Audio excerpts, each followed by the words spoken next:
What if the biggest regret of your life isn't something you did, but something you spent your entire life preparing to do, and never actually started? We've all been there. We tell ourselves we just need one more thing before we can begin. One more degree, one more tool, or the perfect amount of free time. But what if I told you that the perfect time is a ghost? It's a shadow you can chase forever, only to wake up one day and realize your hands are too tired to build the life you always wanted. Pull up a chair. Let me tell you the story of Arthur, a man who bought the whole 9 yards, but left his workbench dusty forever. Arthur was the kind of guy who loved the idea of being a craftsman. He was retired, 68 years old, living in a cozy home in Ohio. If you looked at his background, he was a retired engineer, a man of precision. He had a deep, burning passion to build things with his own 2 hands.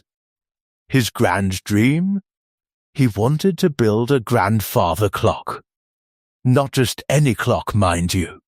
He wanted to build a masterpiece from scratch, just like the one his own grandfather had carved out of cherry wood decades ago. He wanted it to be the real deal, a family heirloom that he could pass down to his daughter Sarah, and eventually to his grandson, Leo. So Arthur did what any passionate beginner does. He set up his workspace. He bought a massive, 500-pound workbench made of solid Canadian maple. It was an impressive piece of equipment, sturdy enough to support almost any project. Arthur's garage quickly became his sanctuary. But it wasn't a place of sawdust and sweat. It was a showroom. Every single month, Arthur would get online or flip through catalogs, on the lookout for the next gadget or specialized accessory. He had already bought the big stuff, a top-of-the-line German table saw, a band saw, and a maple bench. But now he was constantly ordering custom jigs, Swiss drill bits, Japanese chisels, and enough specialized clamps to hold a battleship together.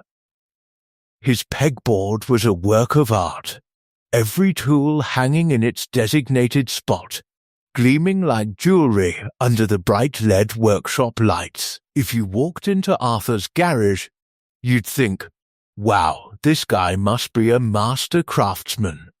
But if you looked closely at the blade of that expensive table saw, you'd notice something strange.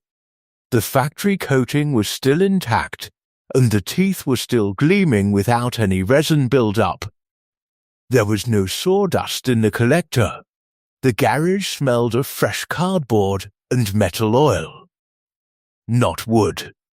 You see, Arthur fell headfirst into a trap that claims countless dreams every day. Analysis paralysis. Every time Arthur stood in front of that beautiful maple workbench, he found a reason not to start. I'm just not quite ready, he would tell himself. Before I cut into this expensive cherry wood, I need to get a digital moisture meter. If the wood has even a tiny bit of moisture, the whole project will warp. That's just a no-brainer. So, he'd go online, order the moisture meter, and wait. The package would arrive. He would unbox it, test the wood, and realize the moisture was fine. But then, a new excuse would pop up. Well, now I need a precision face clamp to make sure the joints are perfectly flush. I can't do a half-baked job on a family heirloom. He was chasing the high of preparation. Buying a new tool made him feel like he was making progress. It gave him a rush of dopamine. In his mind, Buying the tool was a step toward building the clock, but in reality, it was just a highly organized, very expensive way of stalling. He was excited about the project, but terrified of actually doing it. One evening, his daughter Sarah came over for dinner. She looked out into the pristine garage and smiled. "Dad, the workshop looks amazing. When are we going to see the clock?" Arthur waved his hand dismissively. "Oh, soon, sweetheart. I'm just slammed with some yard work this week. And besides, I'm waiting on a high-end plunge router.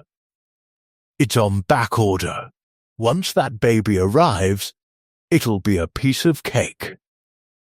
Sarah sighed softly. She had heard variations of this game plan for 3 years. "Dad, you don't need fancy equipment to build a clock." Grandpa built his with a handsaw and a pocket knife. Arthur laughed, pretending she was just pulling his leg. "Well, your grandpa lived in a different era, Sarah. Nowadays, we have the technology to make it perfect." But deep down, Sarah's words hit a nerve. Arthur wasn't waiting for a plunge router. He was waiting for a guarantee. He was terrified that if he actually touched the wood, he would make a mistake. He was scared his hands wouldn't be steady enough, or that the clock wouldn't look like the masterpiece in his head. As long as he was preparing, he couldn't fail. The dream remained perfect, safely locked away in his mind. Time, my friends, is a river that never stops flowing, and it doesn't care if you're ready or not. Arthur's grandson, Leo, was 8 years old when he first walked into that garage. His eyes went wide as he saw the rows of shiny tools. "Grandpa," Leo had said, tugging on Arthur's sleeve, "can we build a birdhouse?" "Like right now?" Arthur had smiled, patting the boy on the head. "Soon, kiddo. Grandpa just needs to order a specific dust collection system. We don't want to breathe in all that sawdust, do we? Safety first.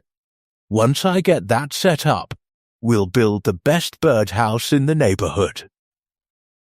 Leo had nodded, trusting his grandpa.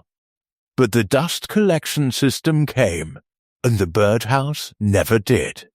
A few years later, when Leo was 12, he asked again, "Grandpa, can you teach me how to use the chisel? I want to carve a little wooden boat." Arthur looked at his expensive razor-sharp Japanese chisels. They were his pride and joy. "Oh, those are too sharp for you, Leo. Tell you what, I'll order a set of beginner carving knives. They're safer. Once they get here, we'll get to work." The beginner knives arrived. They sat in their neat little box, unopened. Arthur was too slammed with other minor things, or the weather was too hot, or he was waiting for a carving vise. Eventually, Leo stopped asking. Kids are smart. They can tell when someone is making excuses. Leo realized the garage wasn't a place of creation. It was a museum of unstarted dreams. The years passed like leaves carried on the wind. Leo grew up. He went from a little boy to a young man. One autumn afternoon, Leo stood in the garage. He was 20 now, holding a suitcase. He was leaving for college the next morning. Arthur looked at his grandson, realizing with a sudden ache in his chest how fast the boy had grown. "Well, Leo, college, that's a big step. You must be excited." "I am, Grandpa," Leo said. He looked around the spotless garage. The tools were still there, gleaming dust-free because Arthur wiped them down every Sunday. But the Canadian maple workbench was empty. Leo walked over to the bench. He ran his hand along the smooth, cool wood. He looked at Arthur, his expression soft but honest. "Grandpa, Leo said quietly. You have the most incredible tools in the world. But you never built that grandfather clock. You never even built the birdhouse. Arthur felt his heart tighten. He tried to laugh it off, to put up his usual shield. Well, you know how it is, Leo. Life gets in the way. I've been slammed. I was just waiting for the right cherry wood. I wanted it to be perfect.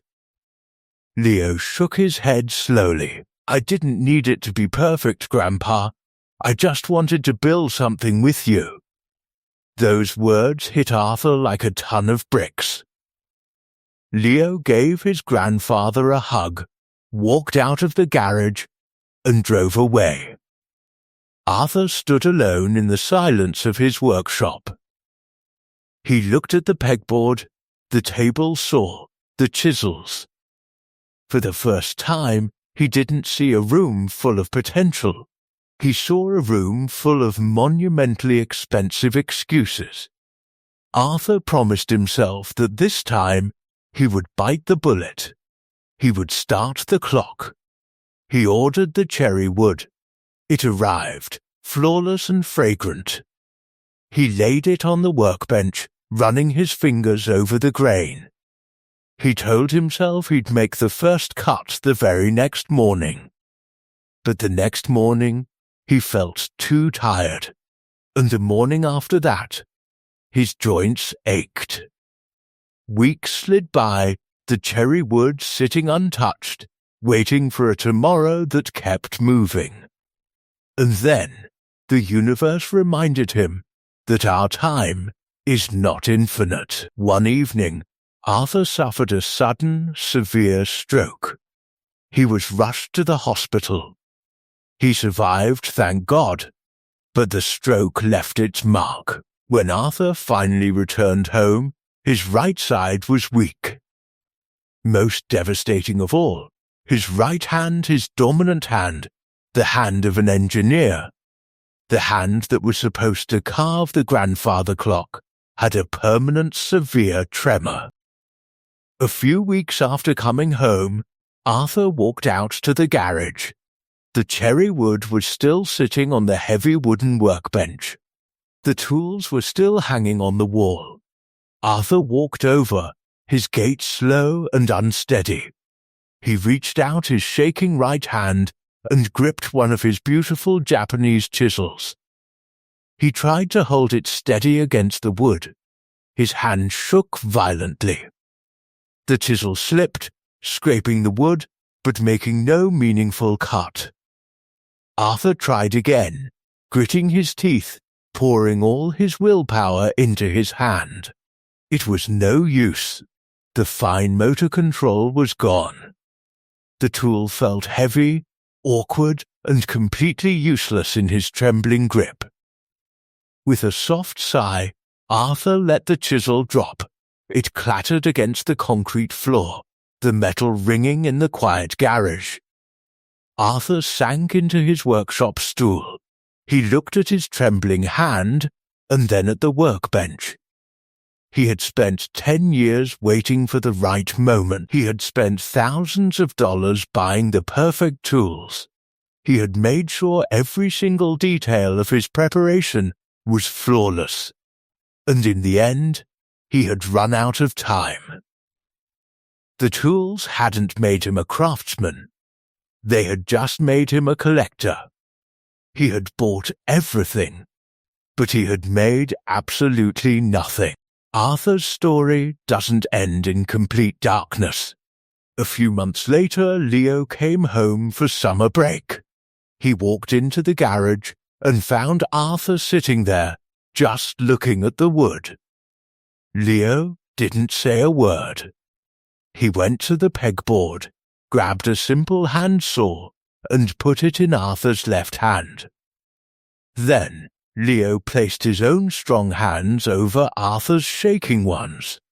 Together, using Arthur's left hand and Leo's guidance, they cut the wood. It wasn't straight. The joints were messy. The corners didn't quite line up. They didn't build the grandfather clock, it was too complex. Instead, they built a simple crooked birdhouse. It was full of flaws, but as Arthur held it, he wept. Because for the first time in his life, he had built something. It wasn't perfect, but it was real. My friends, we live in a world that sells us the lie that we must be fully prepared before we start. We buy the books, we sign up for the courses, we buy the fancy equipment, craving that feeling of being ready. We wait for the perfect house, the perfect budget, the perfect partner, or the perfect moment. But let me hit you with some truth. Perfectionism is just fear wearing a fancy coat. It's the fear of failure disguised as high standards. Don't let your life become a dusty workbench. If you want to write that book, write a terrible first page today. If you want to start that business, make your first messy pitch.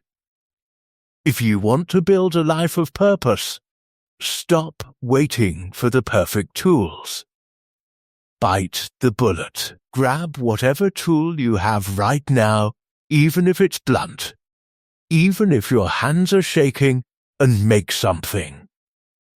Because a crooked birdhouse built with love and action is worth 1,000 perfect grandfather clocks that only exist in your head.